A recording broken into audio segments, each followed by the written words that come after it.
Hey guys, Deeflash, and I'm back with another video. This week we're going to take a look at how to overcome a limitation of the audio effect rack by using Max for Live and one of the devices that comes with it. So what we have with our audio effect rack is we get 4 knobs that we can map to any parameters on the audio devices that are contained within it. But when you're creating a template for a live performance or a DJ setup, you might want to be able to just select a track, and you have a controller that auto maps to the first 8 knobs in this audio effect rack, and you might want to be able to auto map your controls when you select that to maybe something that's not in this, that's not an actual effect in the rack. So what we can do is we can actually use Max API's AMap1.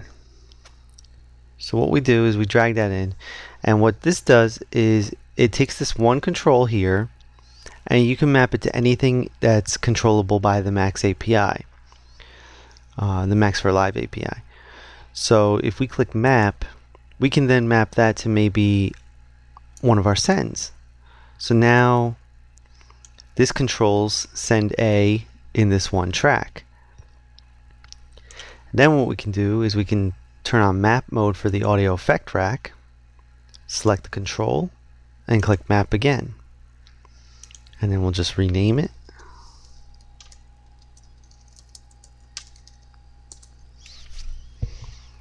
And what that gives us is an auto-mapped control on this track's send.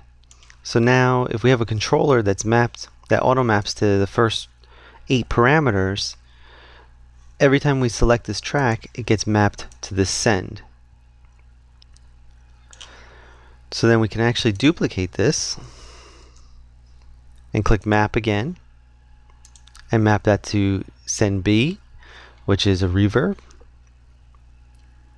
And then do the same thing of going into map mode. We click this, map it, rename it.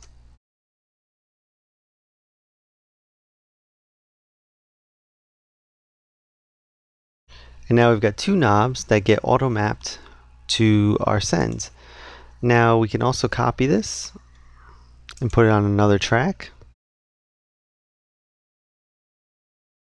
If we hold down Control and click and drag,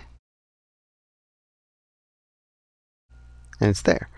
Now the only thing about this is you see here it's still mapped to the second track. So you have it on both track 1 and track 2, but it's still mapped to the second track. So all you need to do is just hit map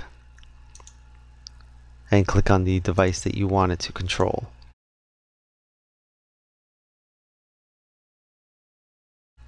So now I'll show you with this track. We've got this knob mapped to the delay.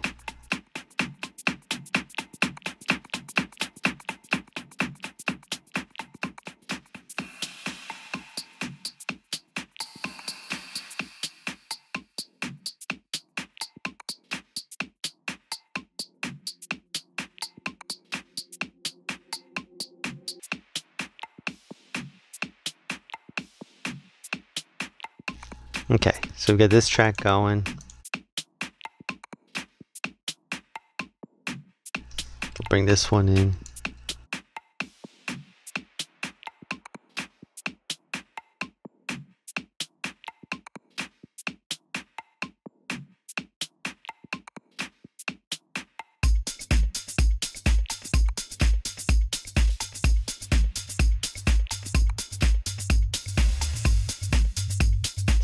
So now if I had a controller mapped or connected that we were switching tracks back and forth, I'd have perfect control over my sends.